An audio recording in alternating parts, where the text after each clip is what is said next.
Hello everybody, welcome back to CSI. This is the fourth in the series that I'm doing.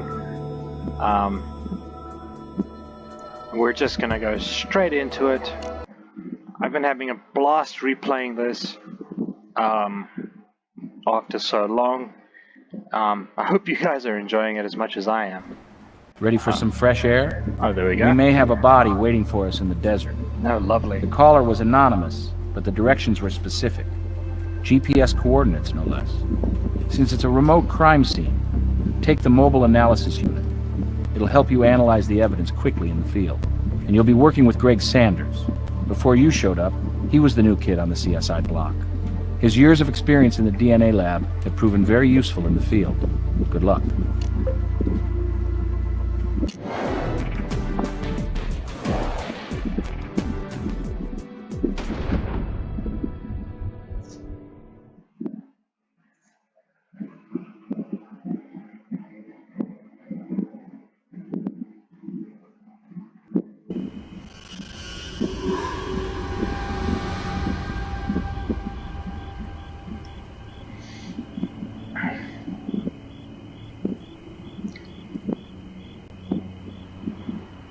Okay, even though this guy looks like he's been dead a while, there still may be some valuable information around.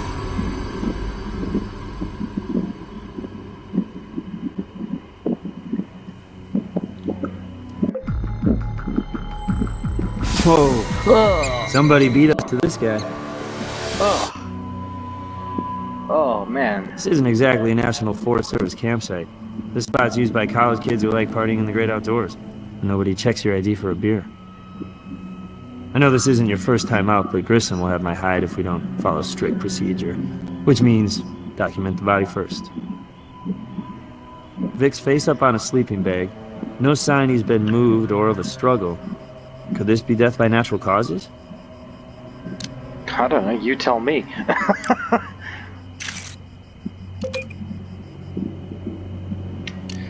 Okay.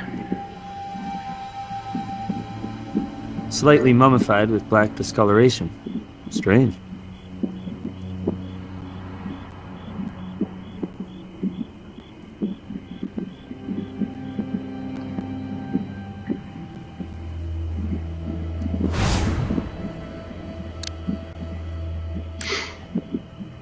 What is that? Somehow I have a feeling this isn't a natural feature of this area.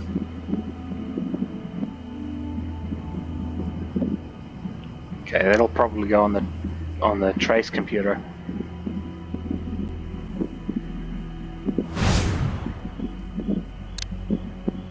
Ew.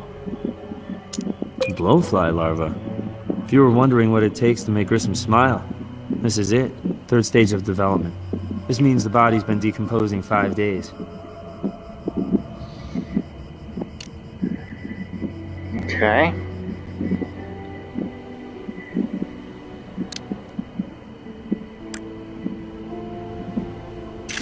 Jeez. Well, something left a mark. Yeah, I'll say. It looks like he got smacked in the head with a baseball bat.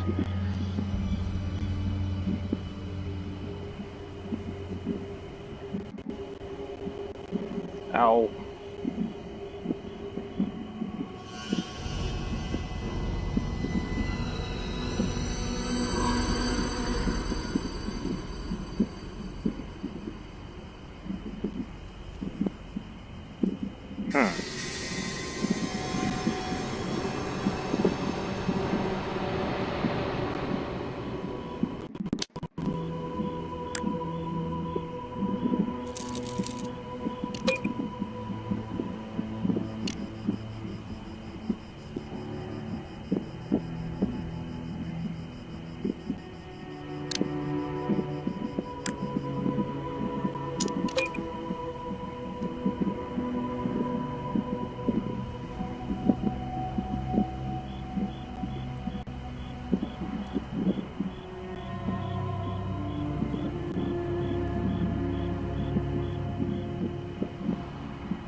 Let's see, I don't see any evidence on here.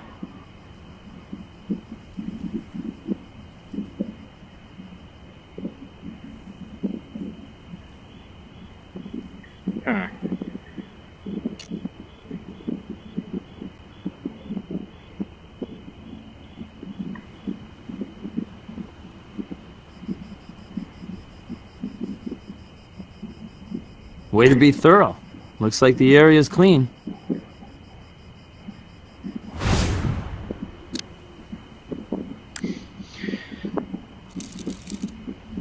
So we have a bruise on the forehead and a boot print in the tent. Maybe a fellow camper whacked the Vic upside the head, then rifled through his gear. Maybe.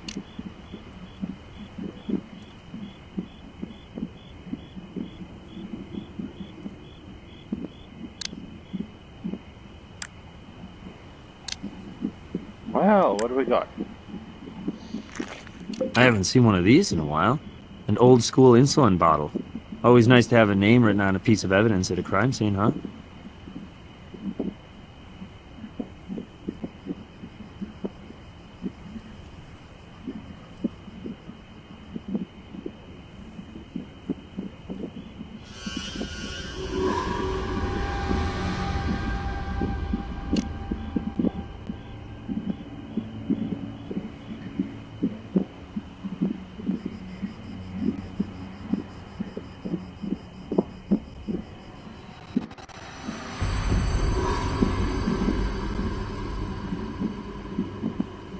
Way to be thorough. Looks like the area's clean. Wide tires. Looks like a 4x4. Tread isn't fresh. Not the best for matching. Well, we'll take it anyway, just in case.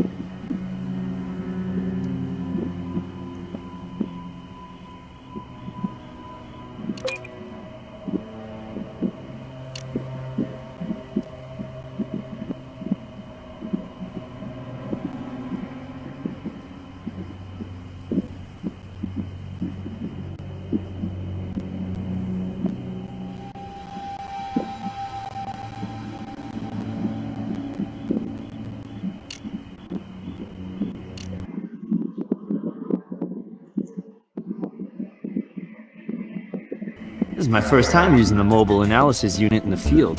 Imagine a whole lab in your trunk. Where was this when I was a lab rat?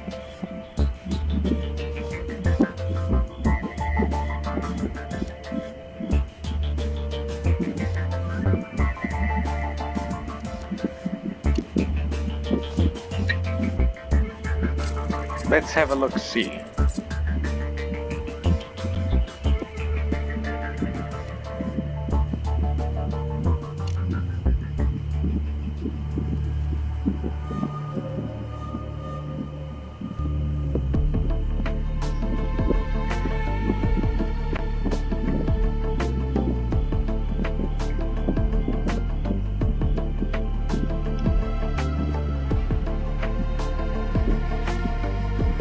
No.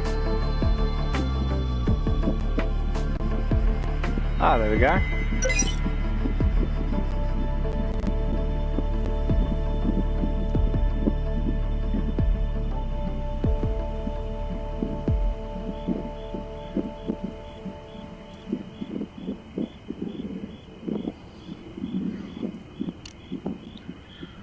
Okay.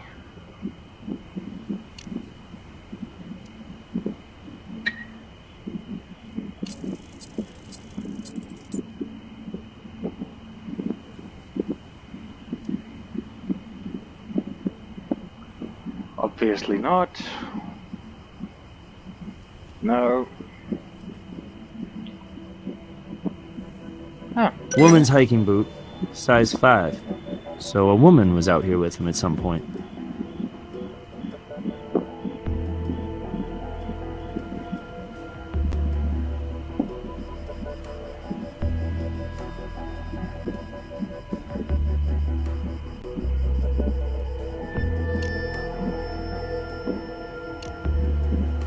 Let's go back to this real quick.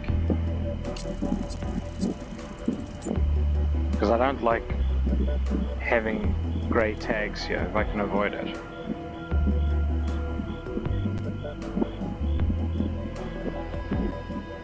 None of those are a match.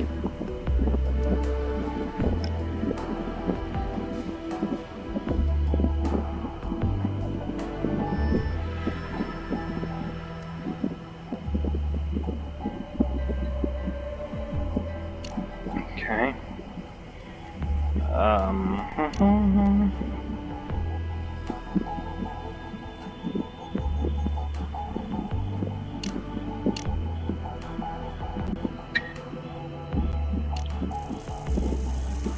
Dried residue on the bottle checked out for insulin. No other chemicals present.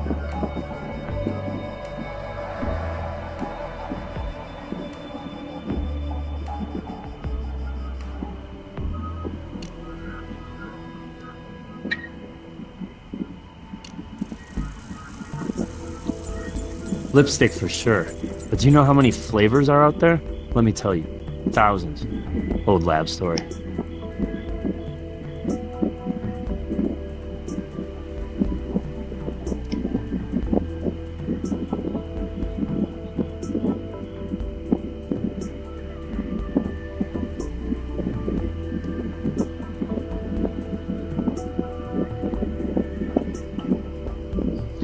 Yeah, that's a story I want to hear.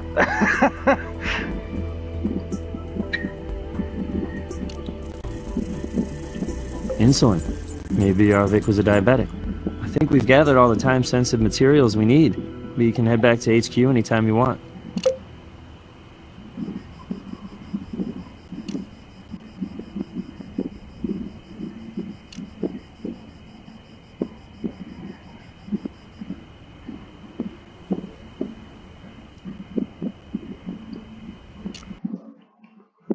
Let's go and get the body removed. Sure, I'll send a team right out.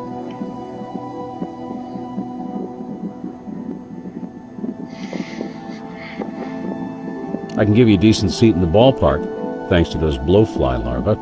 Rigidity and lividity indicate the body's not been moved post-mortem. TOD estimate, 5 days. Still working on that.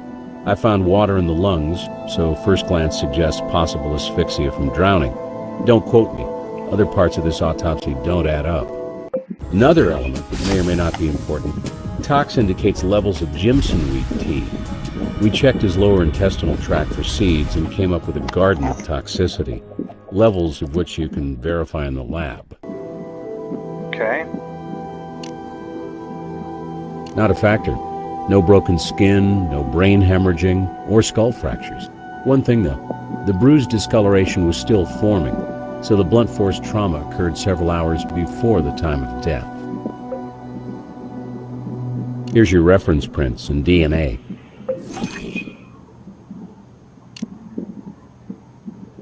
Why? You think that's a first? I had a case where an autopsy revealed baby rats gestating in the stomach. Luckily, that's not the case here. Maybe Mommy didn't find a suitable nesting spot inside our Vic. Ugh. Yes, he was. This would explain why he had an insulin bottle with him at the crime scene. But diabetes had nothing to do with his death.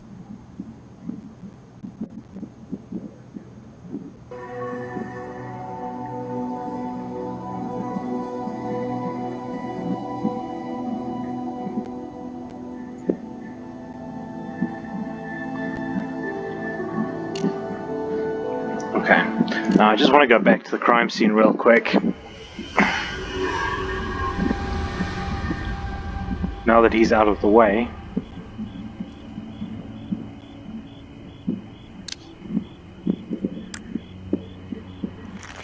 Let's find something to compare it to.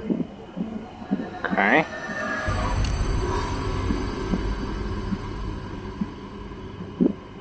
Hey! Arvik rolled his own. Burn mark underneath suggests it was smoked at the crime scene, dropped, and burned right into the fabric.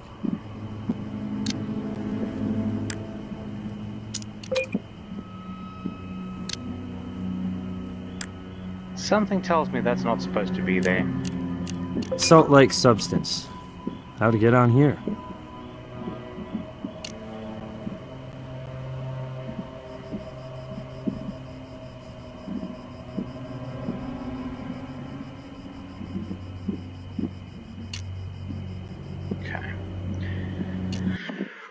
I've got everything from the crime scene.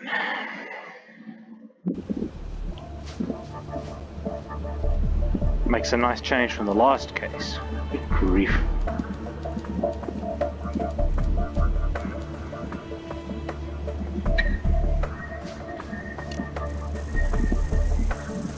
These results from the Jimson weed seeds show a non-lethal amount. Based on these levels, he probably ingested this hours before he died.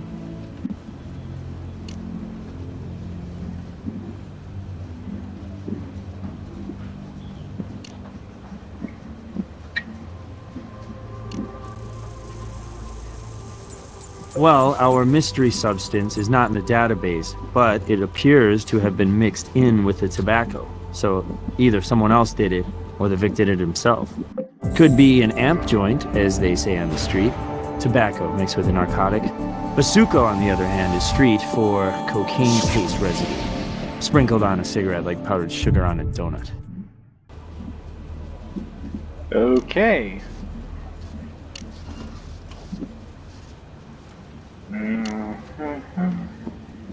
We've done all we can with that item.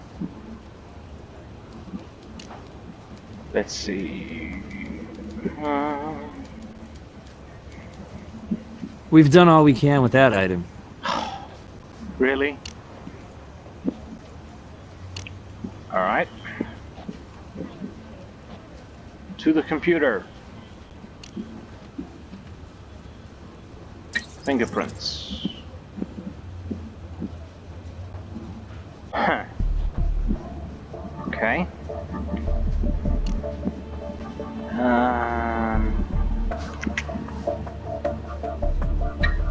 Let's see.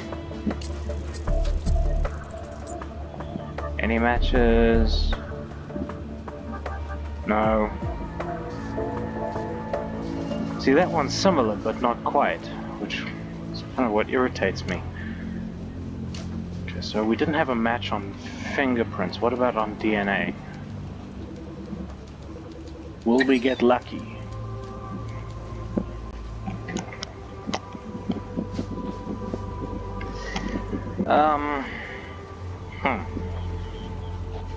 No, apparently not. Okay.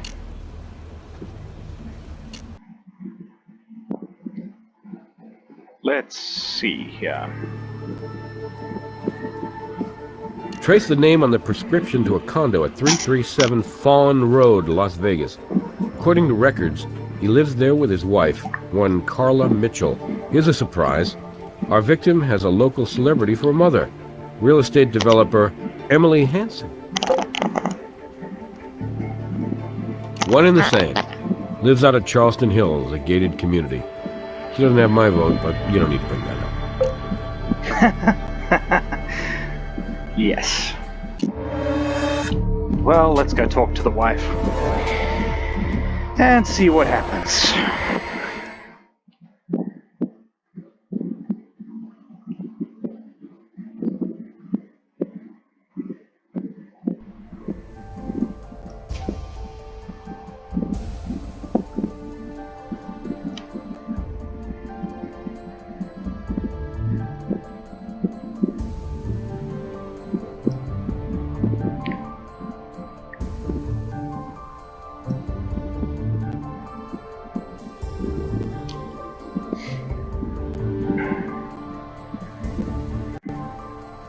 Las Vegas Crime Lab, Mrs. Mitchell.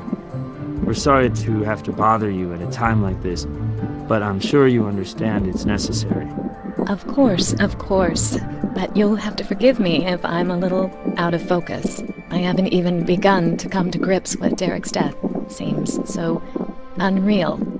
And just when things were going so well. He was due home today from his camping trip, and I was planning his favorite meal for him. Do you know what happened? We're trying our best to figure it out, Mrs. Mitchell. I don't normally wear hiking boots at all, but when I do, it would be size 5. Why? We found a boot print at the crime scene. Do you have any hiking boots we can use to rule you out? No, I told you I'm not a boot person. Are you saying that another woman may have been out camping with him? No, we are simply checking all possibilities. No, I'm not the truck type. If it helps, I do know that Derek's mother owns one. An old Chevy, I think. Actually, yes. He liked to go backpacking once or twice a month. He'd take a bus, hike as far as he could go, and get out under God's great sky, as he said. Not that he was religious, but the desert held a certain spirituality for him. I never went with him. I may live in a desert town, but I'm a city girl, and I don't like getting my hands dirty. Right, okay. Last time I saw him... Oh, God, that's such an awful sound. Must have been... Yes, it was over breakfast, right before he left. I was going to work. He told me he'd be gone, out camping for a while, starting that very afternoon. That was typical of Derek. Mr. Spontaneity. 6 days ago? Yes, 6 days. He needed to stop at his mom's house on the way out to the desert to pick up his gear. We didn't have room to store it here. His mom was willing, which is a little surprising since Derek and his mother aren't exactly close. Okay. I guess you know I'm an attorney. I think maybe you've testified in 1 or 2 cases of mine against my client. But that's the way the game is played, right? Anyway, I've been consumed with my next big trial looming. Now, I know in a case like this, you always look at the spouse first. But let me save you a step. No way could I have driven out to the desert, even if I'd known where in God's name he'd set up camp. I just haven't had the time.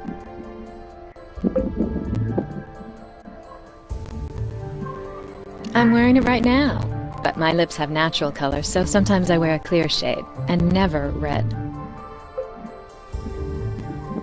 Okay. Yes, an old habit from, frankly, his head days. He always preferred hand-rolled cigarettes. He was a tobacco connoisseur. Yeah, it's one of those habits I can't break him of. Usually takes a little for use in the wilderness.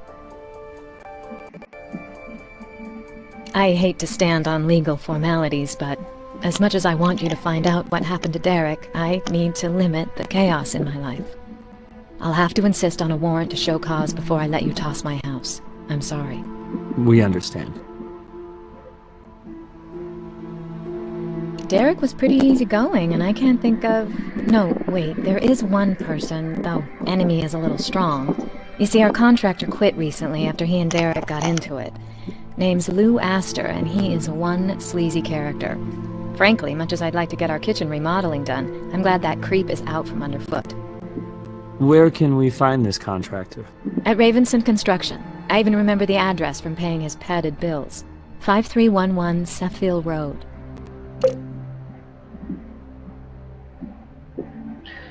Okay.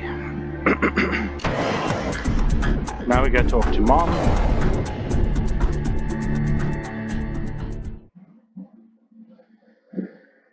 Let's see what she's got to say.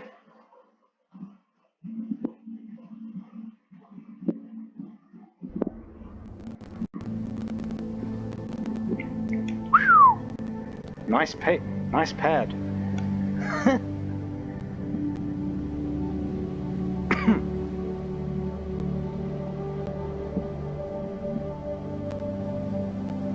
You know I am, and you obviously know what a bad time this is for me. I've lost my son, and I've already spent several hours with you LVPD people this morning. If you'll excuse me. We're with the crime lab, Mrs. Hanson, investigating your son's death. As much as we hate intruding into your time of grief, we need to ask a few questions. A week ago. No, 6 days. Right before this last ill-advised desert excursion. I saw him when he picked up his camping gear. Okay, well that...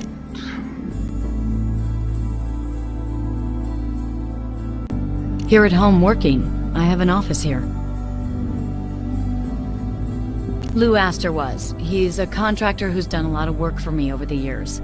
Recently I recommended him to Derek and his wife. But when Mr. Astor stopped by that day, he mentioned that he'd been fired by them. The contractor was gone by the time Derek stopped here. You don't think Astor could be responsible? I know he's a bit of a roughneck and has a certain reputation, but he's always done reliable work for me. I'd hate to think. My son was willfully unusual. You'll need to be specific. Unusual as in a bruise on his forehead?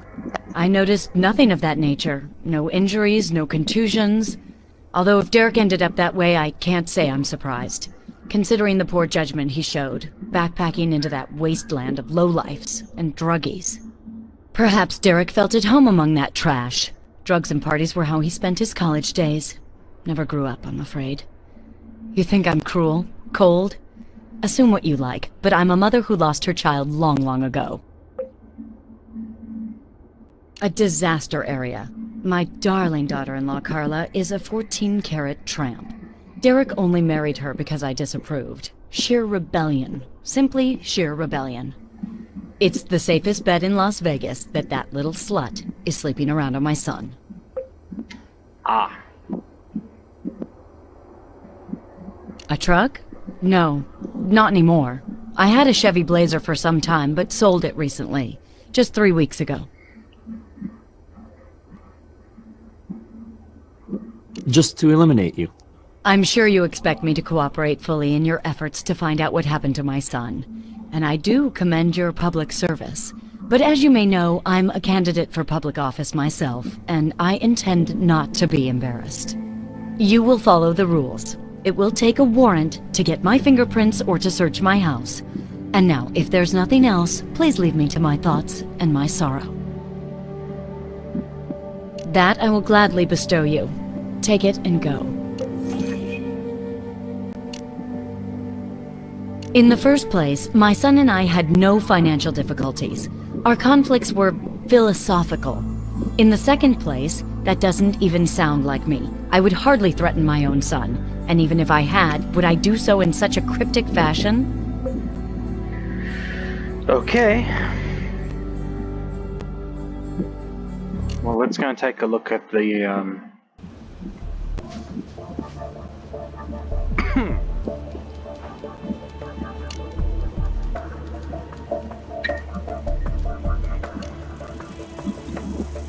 Mom's lipstick is similar to what we found in the desert, but the cigarette brands don't match. Yep.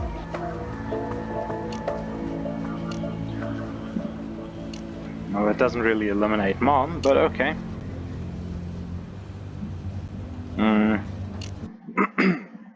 Let's go back to the wife. Let me guess. You've been to see my husband's mother, Emily. Isn't she a peach? She hates me, and always has. Jealous that Derek chose me over her, angry that my religion is different than hers, and always blaming me for her son's out-of-control behavior. We're trying to interpret evidence, Mrs. Mitchell, not make wild assumptions about people's character. You'll have to forgive me, but if you had a mother-in-law like Emily... Anyway, I'd be lying if I didn't say Derek and I have had patches of rough road together. But lately Derek had really turned himself around, was totally committed to joining me in a normal life. We had our wild years, okay? Now we've changed directions. We're the straightest couple you're likely to find in this town.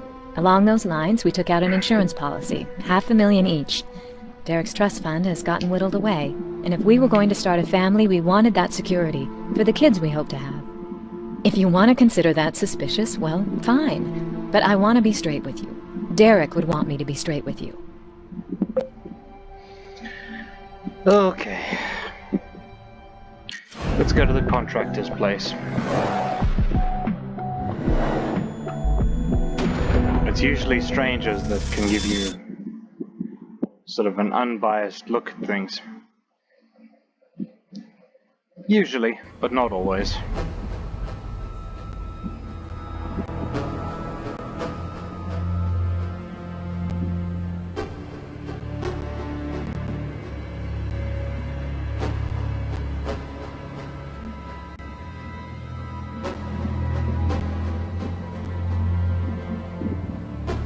Come on. According to my driver's license. What's up? What's the crime lab need with a poor working stiff like yours truly? A stiff of another kind turned up in the desert. Derek Hardy. You knew him? Yeah, I know him. New? Dude is dead? Why would you notify me about it? He was just another client of mine. Former client. Former, even before he was dead. Hell, I don't know. A week maybe? A little more, a little less? Out at that condo of his and his wife's, when the jerk fired me. May he rest in peace.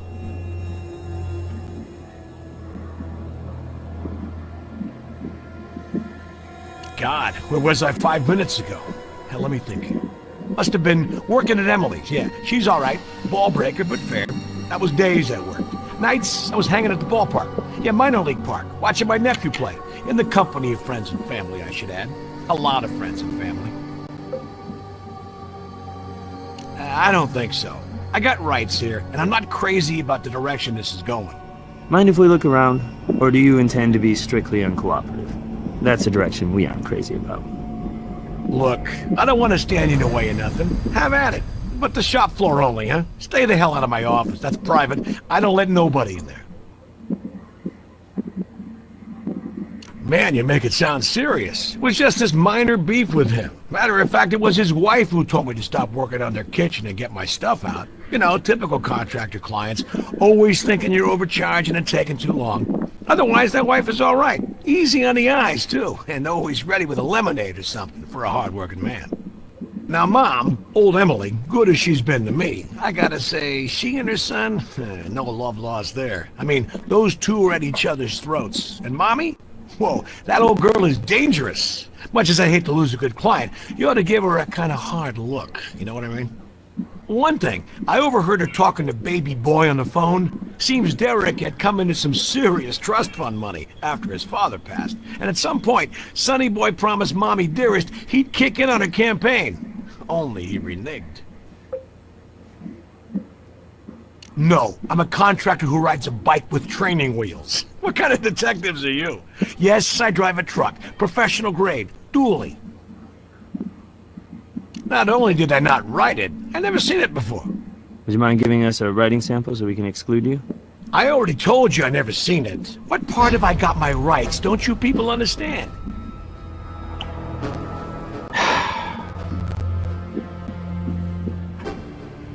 Way to be thorough. Looks like the area's clean. Well, evidently he's not very bright.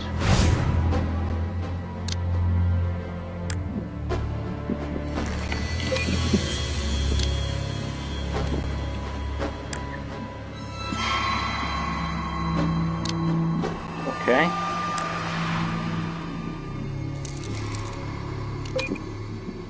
A poker chip. Anything else that would be of interest? No, not there.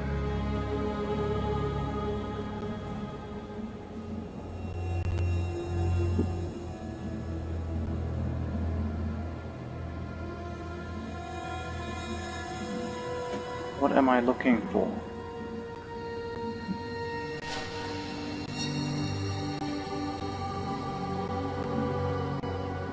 Looks like a junk box, but maybe there'll be some evidence treasure in the trash.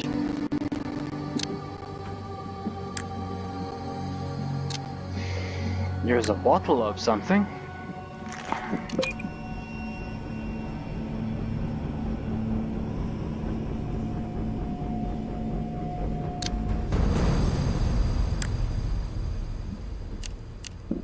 Pity this jar isn't labeled, but it must not have come out of that kind of lab.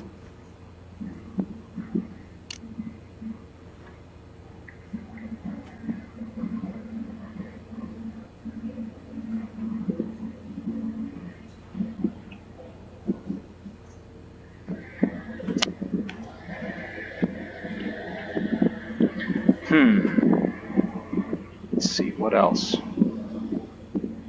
Do we have anything else? That's all I got for you. Oh, really? Okay, that's the office that he told us to stay out of. Way to be thorough. Looks like the area's clean.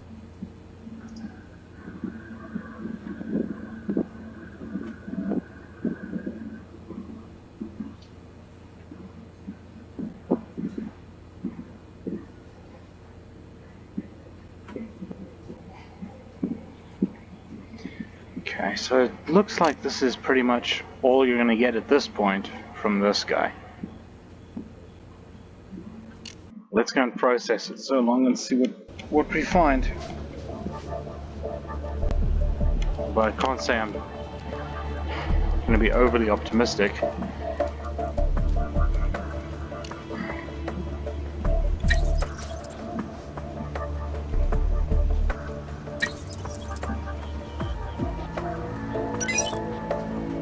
Okay. So it's the victim's print. Damn, I thought that would be the contractor's print.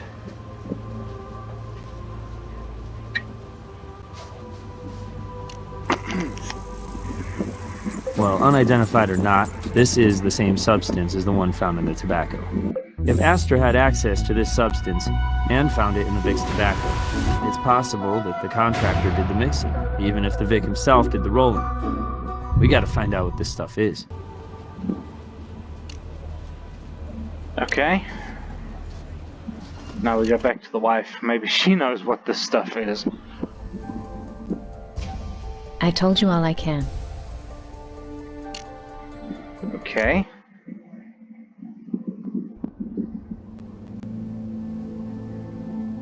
I don't have anything else for you.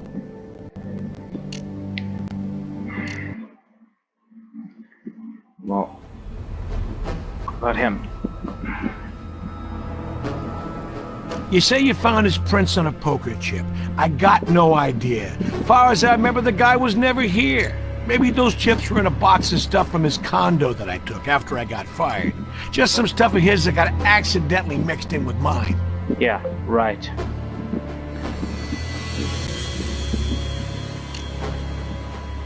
Maybe there's something. I told you all I can. Huh.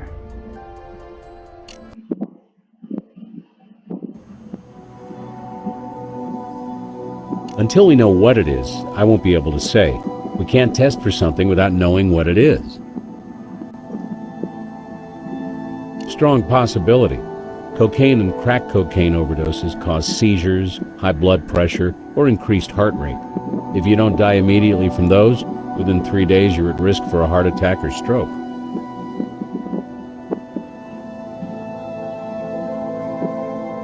Okay. Let's go and see Ross. Already have, at the new owner's home. Hey, they can't all be hard. Even got a tread print for you. You're welcome. Oh, good. Oh yeah, her boss places her at work, doing overtime, for the whole week. You read the papers? Front page in the Las Vegas Post. Financial problems in Hanson's campaign. Staffers are abandoning ship. Seems paychecks have grown scarce lately. And an op-ed piece suggests Emily's son's lifestyle has hurt her in the polls. Motive? Maybe. He's been investigated more times than certain members of Congress. Fraud, extortion, even illegal gambling. In Vegas, that's a good trick. No convictions, though. Still makes you wonder why a respectable woman like Emily Hanson would want this scumbag working for her. Alright, so let's go and take a look at that tire tread.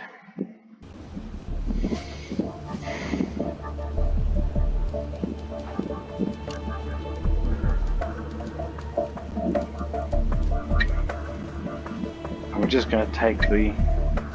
Hey! Tread types are definitely similar, but the tread marks taken from the desert weren't fresh, so the wear marks can't be matched exactly.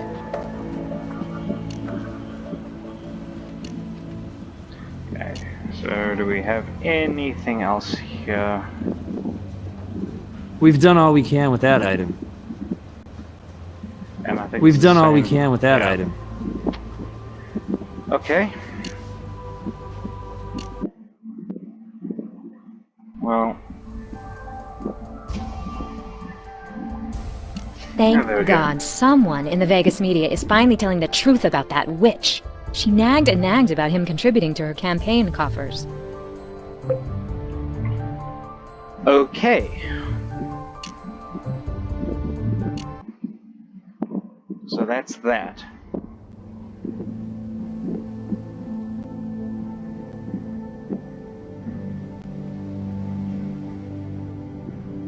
I gave it a cursory look. My attorney will give it a harder one. That paper supports my opponent, and they deal in half-truths and outright lies. Regardless, anyone who's ever been a parent understands the limitations and the disappointments even the best mothers and fathers face. Is it true your son reneged on a large campaign contribution? That's a ridiculously overblown way to put it. I wasn't angry at all about that. Derek said his funds were low and I believed him. And anyway, he contributed in the past, generously, which I appreciated. Whatever private problems we had, my son supported my efforts as a public person. Besides which, my campaign has ample funding. If you're looking for dirt, my laundry is not the place to look for it. I'd suggest you take a long, lingering look at my son's promiscuous widow. I don't deal with rumor or speculation either. In fact, I had one of my security people keep Carla under surveillance. All my suspicions, it seems, were well-founded. That round-heeled slattern is a disgrace to our good name.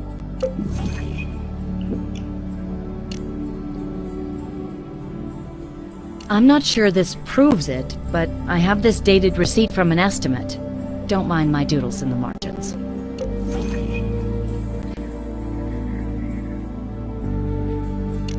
Okay, and we've just gotten a writing Maybe sample. so, but I haven't seen that vehicle in weeks.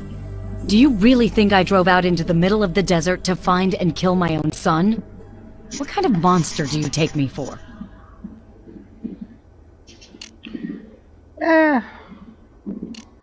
Let me get back to you on that. You haven't exactly been very cooperative. Or, well, friendly, I should say. Let's see.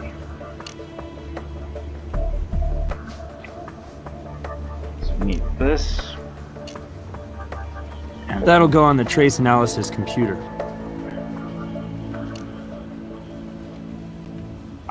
it'll be on this one. So how exactly is Carla getting her marriage back on track? And who's this other guy? So Carla takes out an insurance policy to protect the kids she and Derek didn't have. With her husband worth more dead than alive, and a new boyfriend on the horizon, well, look up motive in Webster's and it'll refer you to this. Yeah. Somehow I don't think that that's going to be enough for a warrant. Okay. So I just want to have a quick look at the contractor. See, maybe he's got something to say. I don't know what her son was really up to, but to hear her tell it, Sonny Boy was partying hardy, all night, every night. Why that idiot didn't get on his mother's good side, I'll never get. I mean, with the power she'd be coming into, if she won that election, he could have been on Cush Street. Okay. Okay, so let's see. Does the widow have anything to say? Just a friend of mine. Co-worker at the legal office. Where the hell did you get that? Well, your mother-in-law thinks this friend is a lover. Does she? So even the police are falling prey to her manipulative BS. She's a political animal. And when the heat's on her, she shifts it onto me, huh? Look, this guy's really just a friend. And I don't see why he should suffer because Emily Hansen wants to build up her reputation by tearing down others. How can you be so cold? I just lost the man I love, and if a friend wants to lend a sympathetic shoulder, that's hardly against the law. Sorry. I know you're just doing your job, and you have to look at everything and everybody, and I really do want to help. Look, you wanted boots, remember? I found some that my husband bought me ages ago. I intended to give them away. I know I never wore them. Maybe they'll help prove my innocence?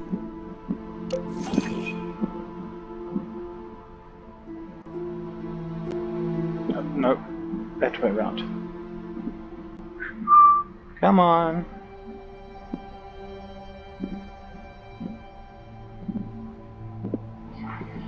Okay.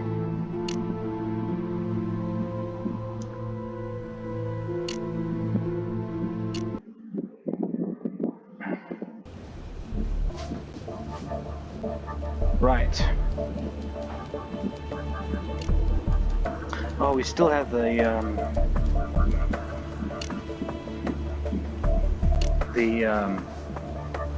bits of writing to look at as well. Hey! Look at that. But I mean, I suppose it's a common brand, so...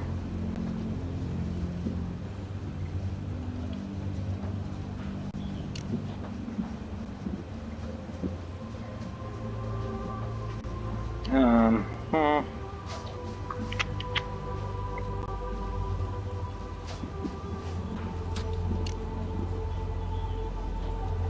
Let me see. Visual. Okay, up note.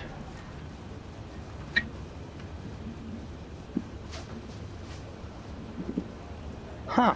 Sweet. Looks like our contractor remodeled the truth into lies. He wrote this note. Yeah. Not the brightest in the box, is he?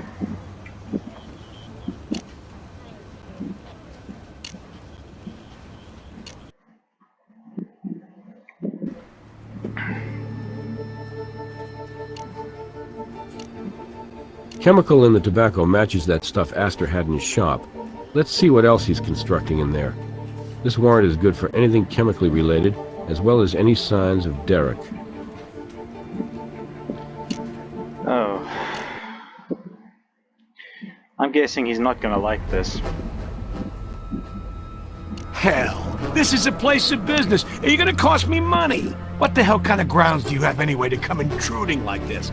Read the warrants and see. You may want to skim down to where it says lethal substance.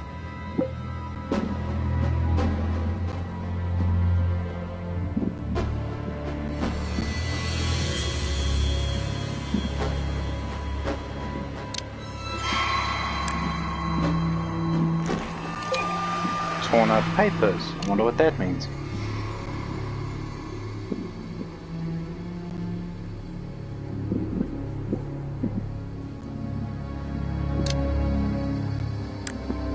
$10.80.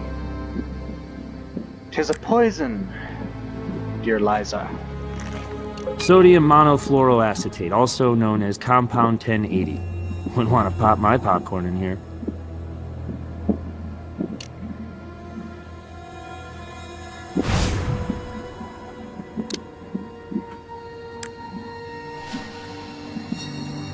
Here today.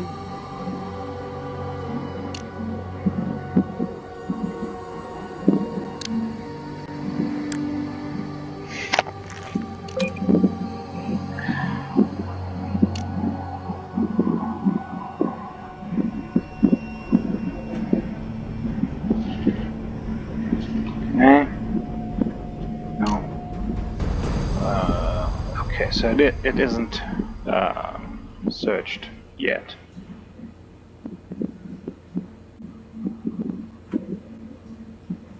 So maybe there's more poker stuff here somewhere?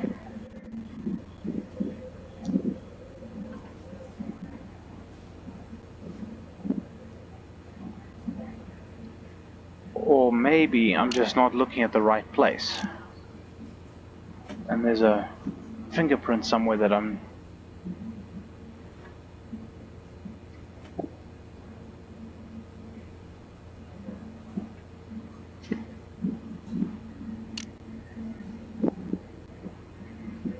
That's all I got for you. Way to be thorough. Looks like the area's clean. Let's see now.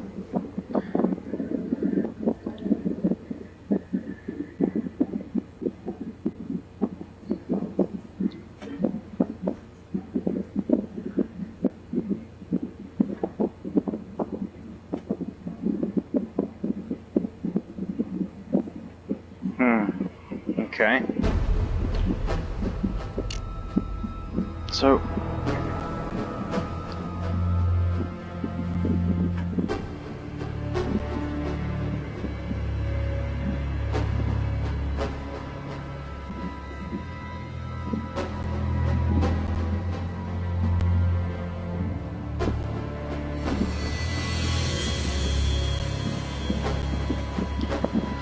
Okay, well, let's go process what we've got so far.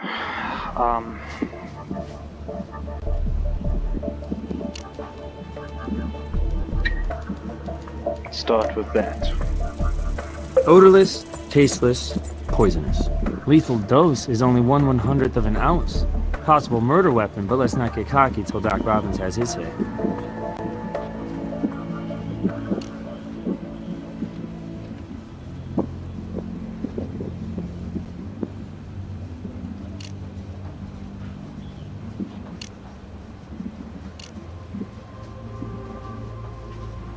We've done all we can with that item. Be under trace.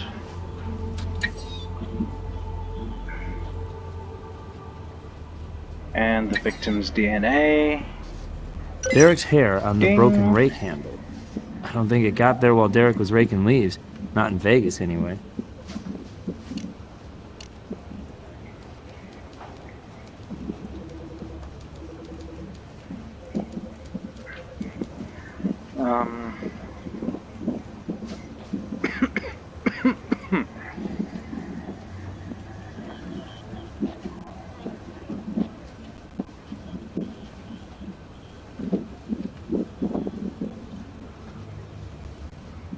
Now we look at the. Let's look at the document that we were able to find, shall we? Let's just separate all of this into bits so that I can see what exactly is what.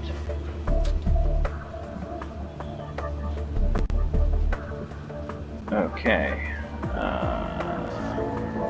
But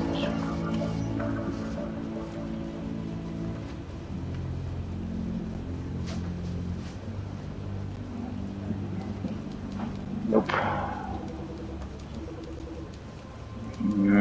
No. Okay, what about if I put... Oh, okay, there we go. Now we're getting somewhere.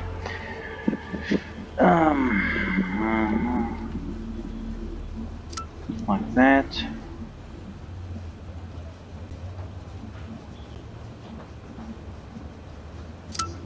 Like that.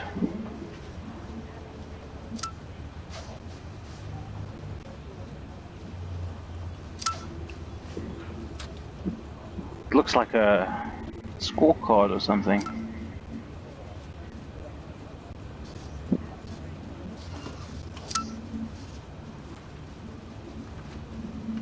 Well, Yeah, it's just an ordinary everyday scorecard.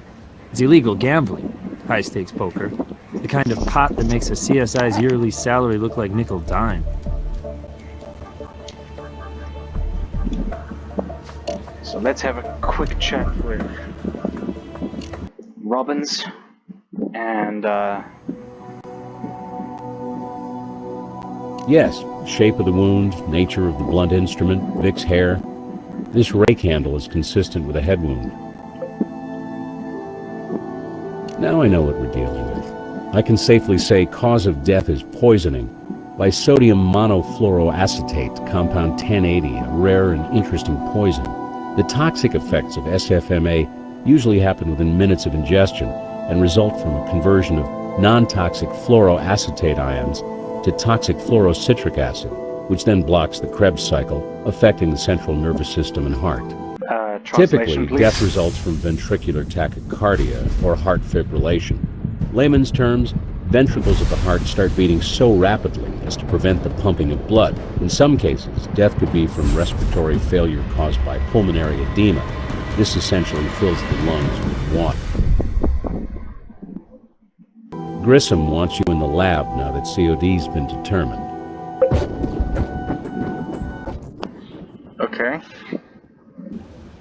So, cause of death was determined to be pesticide. The Vic smoked it on his walkabout and dropped dead. But it's playing havoc with our Trinity. We don't have anyone to physically match to the crime scene. You said it yourself. He died in the desert, potentially alone, but he was killed by poison. So what should you be looking for now? A second crime scene. where the poison was originally mixed into the tobacco. And that's where we will find evidence linking the suspect to that crime scene. Nicely reasoned, Greg. Now follow through. Okay. Oh wait, no, hold on. Let me just see. Ow. This just came in. We found the car in Utah. The woman driving it gave us her testimony. Bottom line, she hung out with him 3 days ago, then split home. Says it was her camera that took the photo you found. For your info, her car has a GPS and a mobile phone. She wears size 5 boots that match our print. She smokes, and her lipstick is of the reddish variety that matches our sample. And her voice matches the 911 tape. Since she didn't have any poison on her, I think we can cross her and her evidence off our list.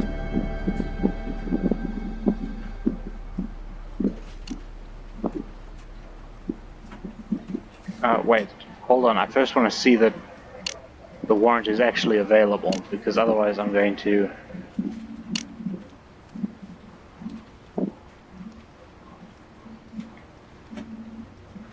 Ah, okay. Warrants obtained.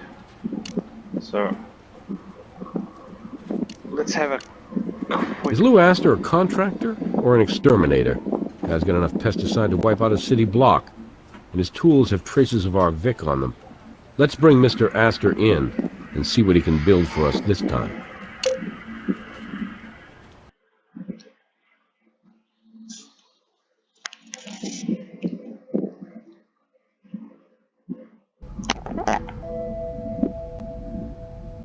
Come on. A lot of people owe me money. It's the nature of the construction business. Yeah, so what? I run a friendly game between friends, you know? Right, friendly. Yeah, and Hardy owed me money from a recent game. Chump change for him, but he was stiffing me, and I was feeling like the chump. Guy just would not pay up. Acted like I was the lowly grunt who works with his hands, and he's some special rich kid. So you write him a friendly note, you tell him to pay up or else, then you wait for him to come around the shop and crack him over the head with a rake. That wasn't the way it was. He freaks out about my note, and he comes over here and goes off on me. So sure, I defended myself. I mean, the bastard said he was gonna kill me. Would you just stand there and let him rough you up? I don't think so. Yeah. Interesting take. Here's another. Derek was in the red with you in a big way, you and your poker friends. So you whack him a good one, sending him to his knees, breaking that rake in half. And while Derek's having a little nap on the floor, you take the opportunity to lift his tobacco from his pocket and sprinkle pesticide in his cigarettes. Poison him? What are you, high? Listen, that ain't my style. If I got a problem with somebody, I'm not gonna... Jeez, are you kidding? I mean, is that how he died?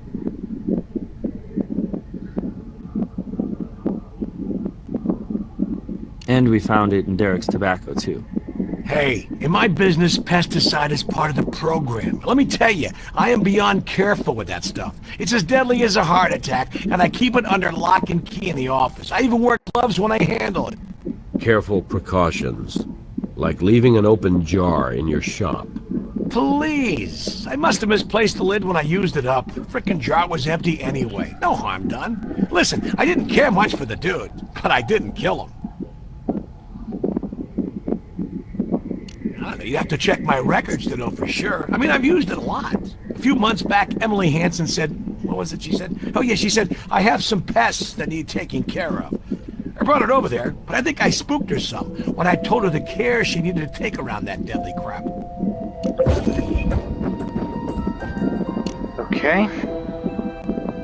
Well, I was going to, but Carla has all these cats, you know, and she was worried about them getting into it. So I hauled it out of there. Okay.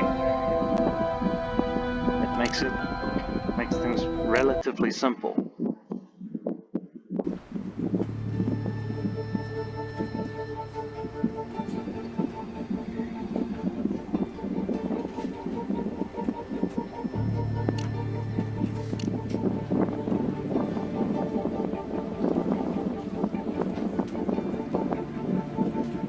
Mother had pesticide in her garage. and she was there when Derek stopped by. We also have evidence linking her to the desert crime scene. I think we can get a judge to let us search that garage for anything that kills chemically.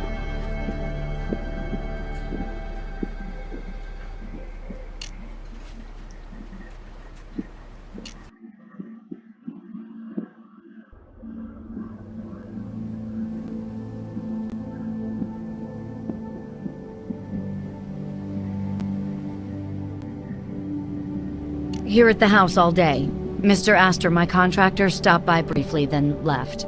I saw my son that afternoon. We spoke briefly in the garage as he was picking up his camping gear, which had been in storage there for months. I never touched any of it, by the way. Then he was on his way. Really quite unremarkable, except for the fact that I would never see him alive again. Well, if that isn't wonderful news.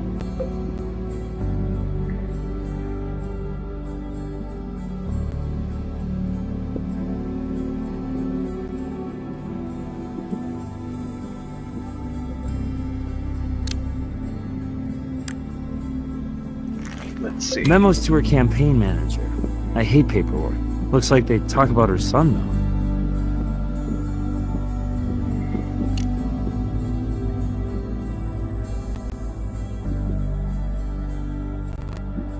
Pesticide Safety, a consumer's handbook. Not your standard book of the month club material. Oh, somebody thoughtfully dog-eared a page for us. And here's our old friend, Compound 1080.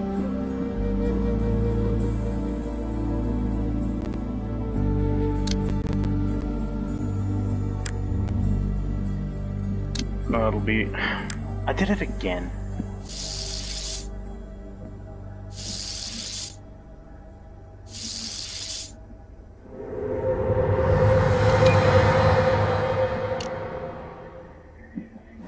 Do we have anything else here?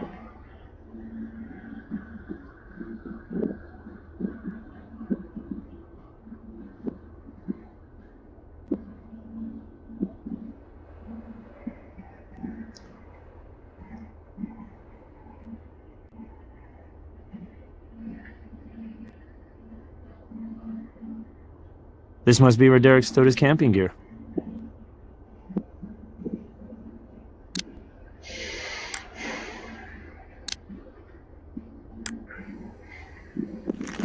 I think we all have a hunch what this stuff is, but let's be sure.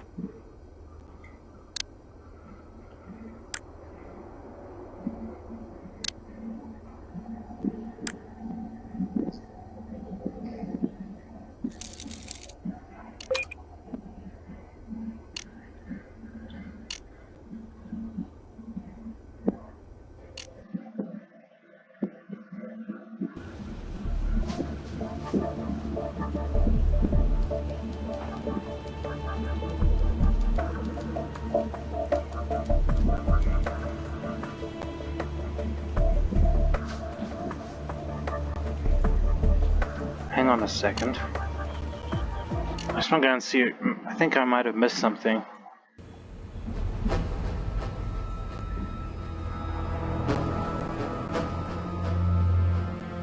Ah, there we go.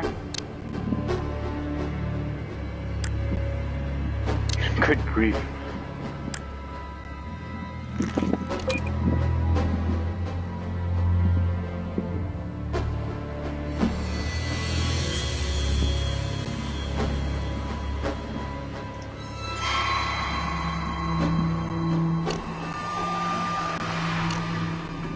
Okay. Right. Now we take a look and see what's...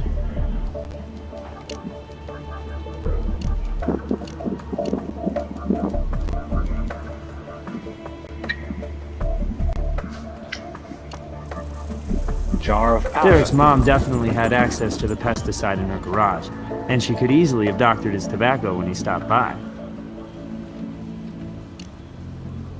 Okay. Not quite sure how, if... We've done all we can with that item. Okay. So that's just memos that talk about her son.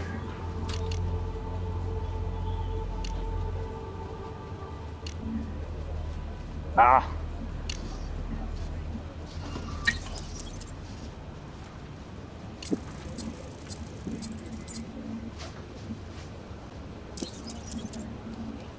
No. No, I don't think so. Nope. Ah, there we go. Emily must have known all about the pesticide as a poison, but knowing doesn't necessarily mean doing.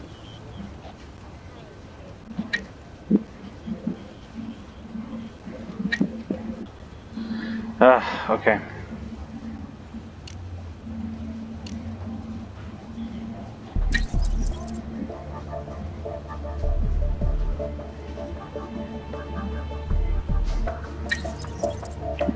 Ah.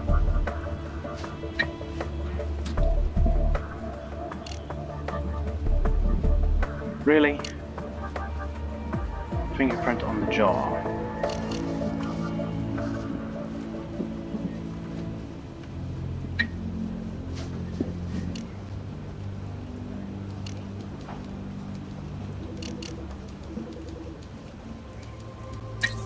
Okay.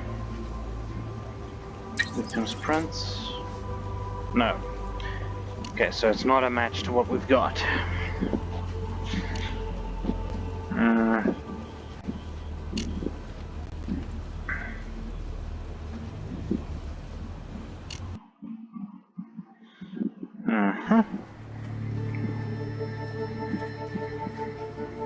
It's the VIX. Service provider was very helpful. 3 stored messages on the voicemail. Got them all on tape.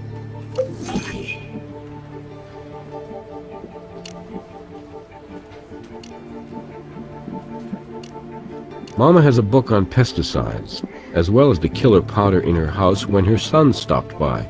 Let's hear her story. Okay. So far, so good.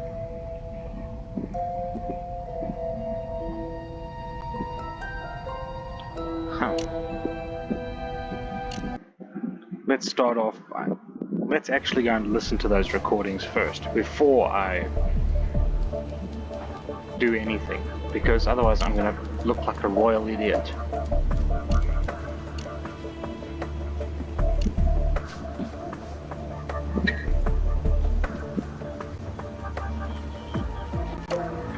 Derek, where the hell are you? You know we have company tonight. If you're out gambling again, I swear to God. Call me and get your irresponsible ass home! Carla's tone is a tad different than the sweet, patient wife she's been laying on us.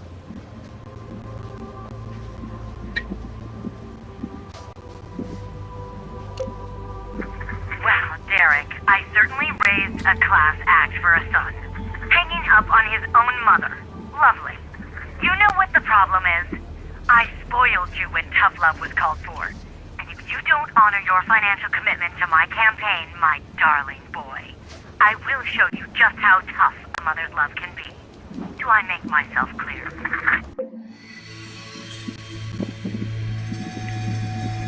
And here I was wondering why Emily didn't make Mother of the Year.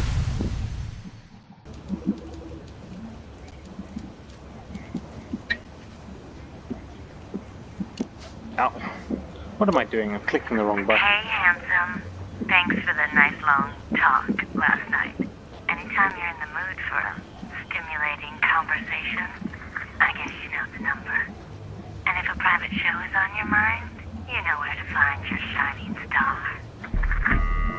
Doesn't quite sound like the little woman, huh? Bone sex, lap dances. Derek was not as domesticated as his wife thought. Yeah, you think?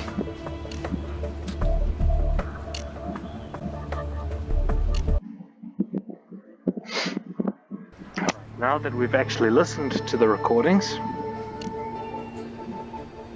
She's on her way to interrogation now.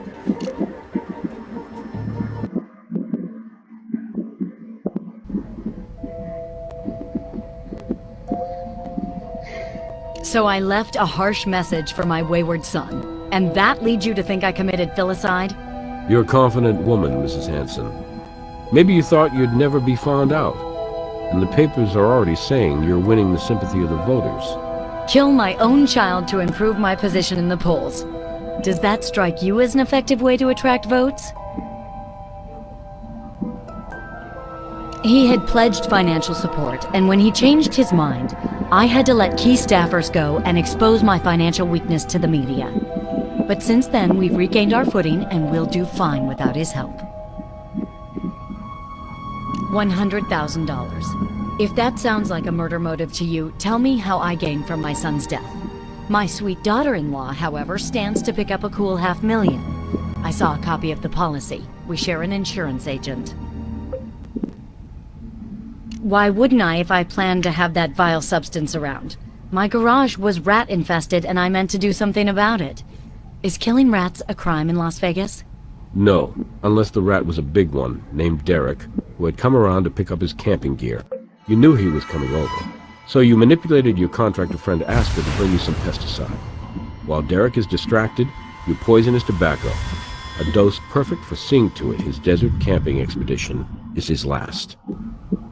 Is that how you solve crimes, Captain Brass? Spin conjecture all day? I never touched that pesticide, nor even opened the book. I didn't have time. And I did not poison my son's tobacco, though I told that boy time and again that smoking would kill him someday. Now, if you're quite finished with wasting my time, perhaps I can provide a fact, not conjecture. There's something I found that I must have thrown away after Derek cleared out his camping gear. Look, I found a receipt that must have dropped out of Derek's jacket pocket. You should have handed that over earlier, Mrs. Hanson. It may be evidence. Well, I thought it was just trash at the time, but upon reflection, I began to think otherwise. It's a receipt for tobacco, the day before the crime. I called the tobacco shop, and you'll want to do the same. We will, but why do you say that, Mrs. Hanson? Well, as I say, the receipt had been in Derek's pocket, apparently, but the tobacco was purchased by Carla, the clerk said. And here's an interesting tidbit about my loving daughter-in-law. Smoking is not one of her numerous bad habits. Okay. Fair enough. Let's go and see if it checks out.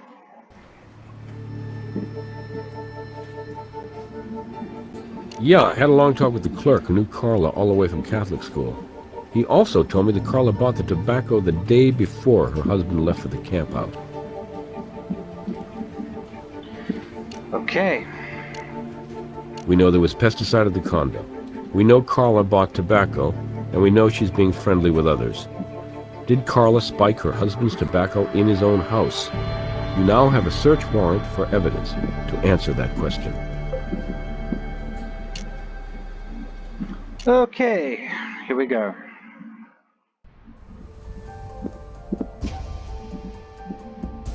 You got stood up when company came, and thought your husband might have been out gambling. Thought you and Derek had worked all that out. Listen, Derek was human. He fell off his various wagons from time to time, and I had to be the bad guy sometimes. If that's suspicious, go out and arrest every couple that argues, why don't you? Anyway, I'd cooked a gourmet dinner for his friends, and he stood us all up.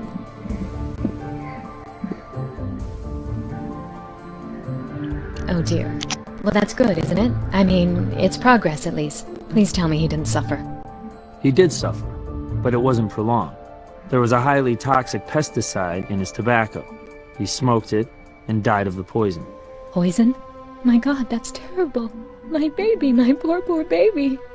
Derek had his faults. God knows. I know, but how did this happen? Derek? Suicide? No, never a word. Frankly, he was too selfish for that. Was that terrible for me to say, to admit? But he was self-centered, like all substance abusers and sick gamblers. And he was struggling with kicking his various habits, but still, I wouldn't call him depressed or anything. Oh my, do I have to? Really, this is personal, and it's all I have left of him. Those last memories. Well, we woke up and made love, and just rolled over into each other's arms, and... Okay, Anyway, you don't have to go into then details. He got up and made breakfast. While we ate breakfast, he sprung it on me. He was taking one of his trips out into the desert. He didn't think I'd mind, since I was going to be working all week on my upcoming trial.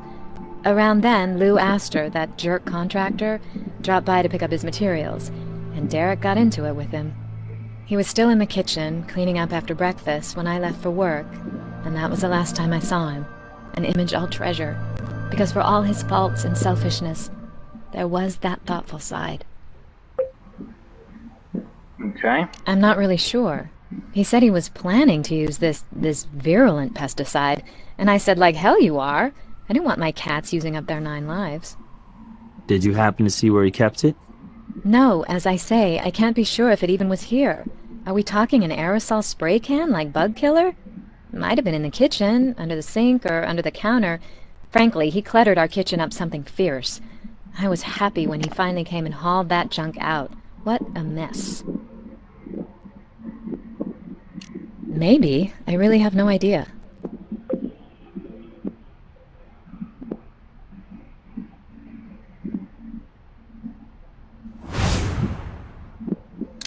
Why would you leave your underwear on the table?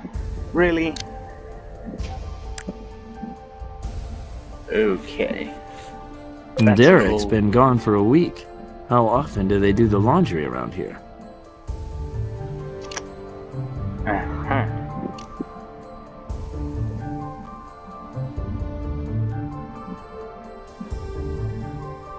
Way to be thorough. Looks like the area's clean.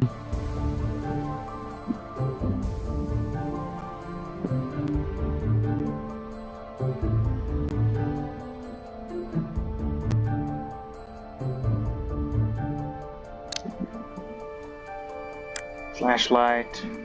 Hey! There you go. Looks like this lid fits the jar in the contractor's shop. Careful, something's on the inside.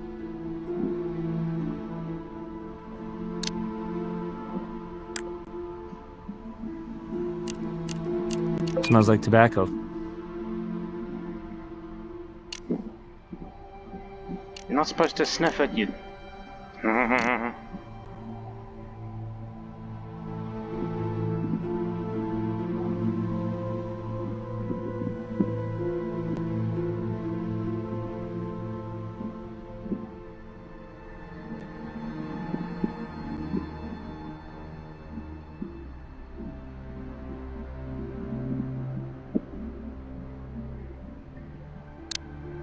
Okay, we got a fingerprint there.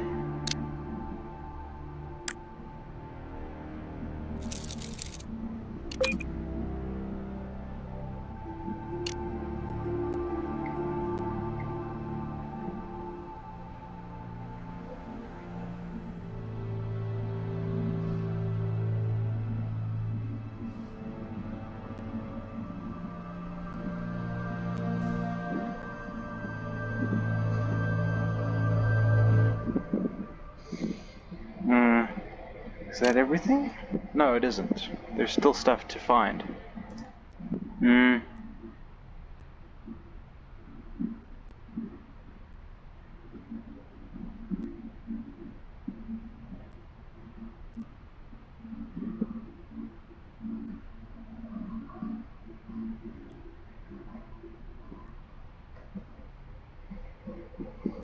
Oh, there we go.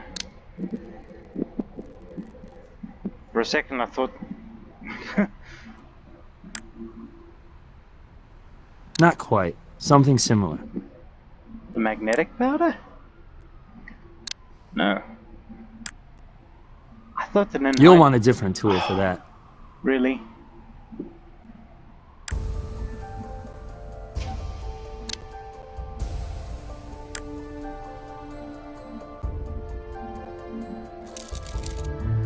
Unusual spot for a fingerprint. Yeah, no kidding.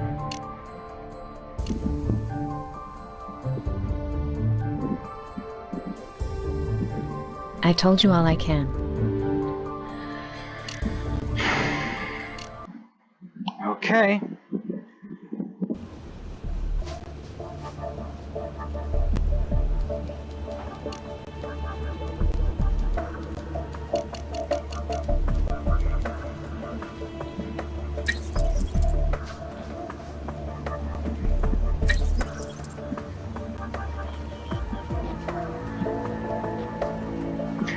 Ow! You nitwit.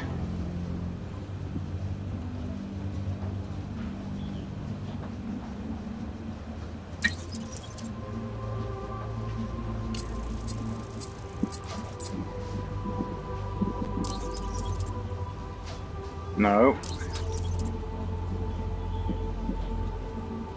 No.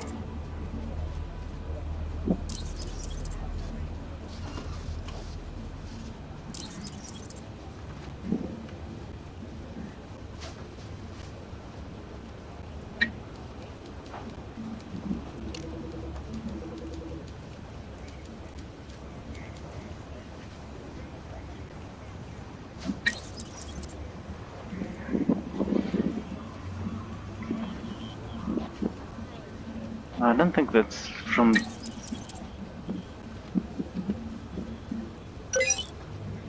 Okay. I don't know whose fingerprint it is, though. That's...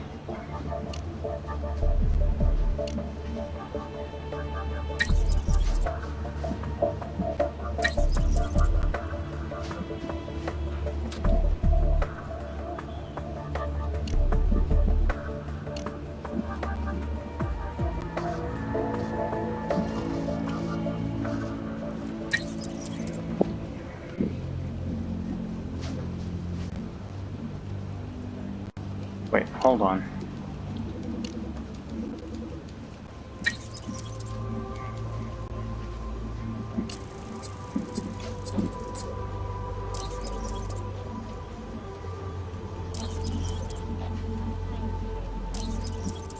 Oh. This tracks.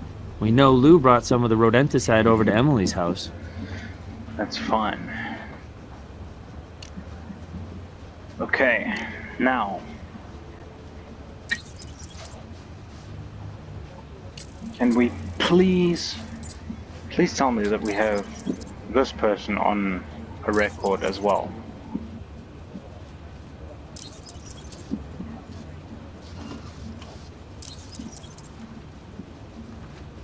No. Come on.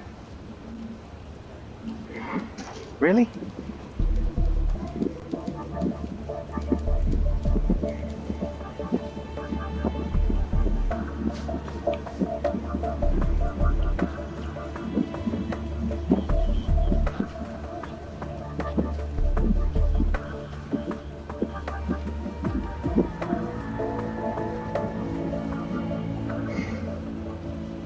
Oh wait, hold on. There is one other print that we haven't really compared it to. Wait, what?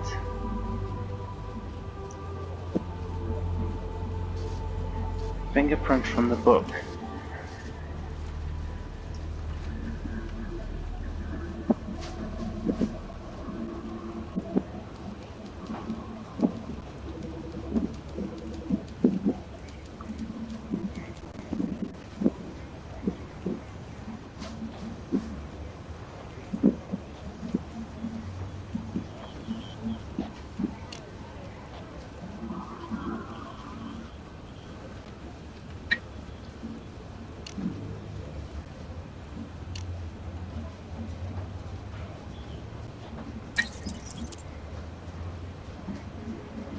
Oh, we've already done that.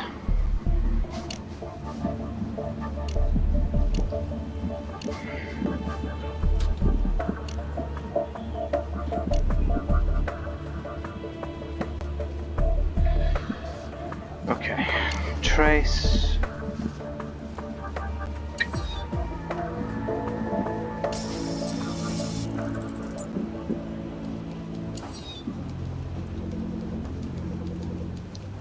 Hey! Huh. Derek wasn't responsible for this deposit of bodily fluid, so that sympathetic shoulder Carla was seeking was more than shoulder. Yeah, no kidding.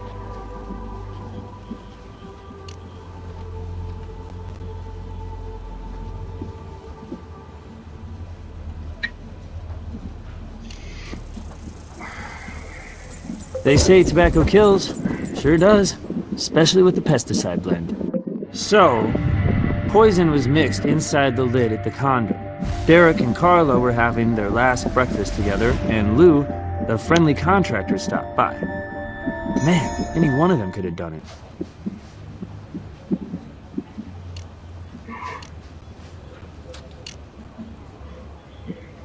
Okay.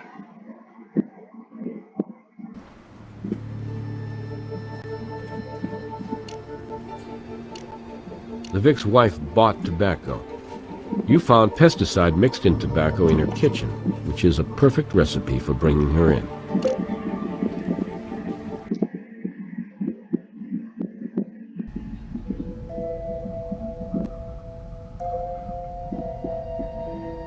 Well, it was a gift, of course. Smoking was the one vice Derek had that I hadn't tried to break him of, and making a gift of tobacco had a special meaning for us. Special meaning.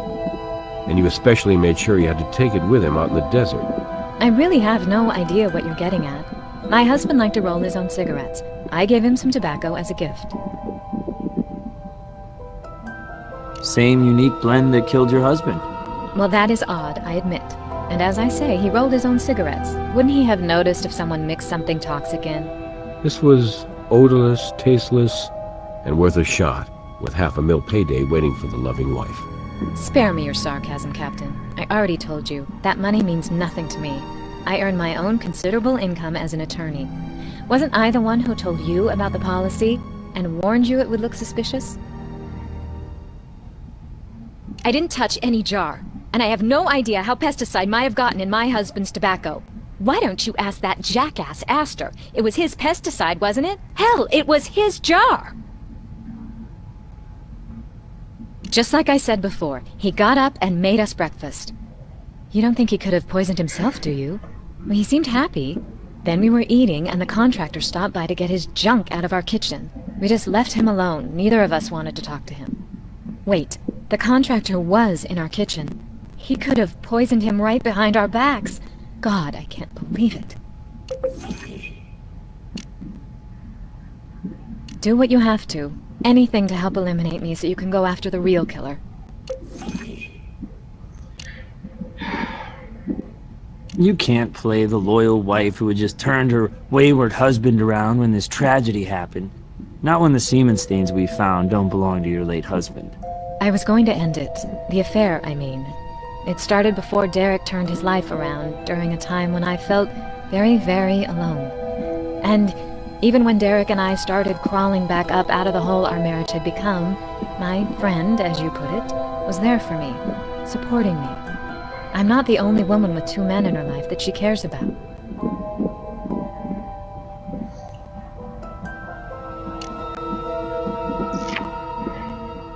Oh, okay. I think we know where this is going. Put the prints in the computer. I'm pretty sure we already know where this is gonna go. There. Well, what do you know? And there you go.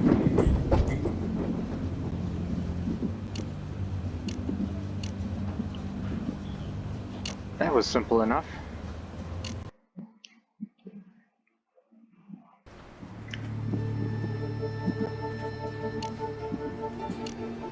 Prints on the jar lid tell the whole story. Tell me about it.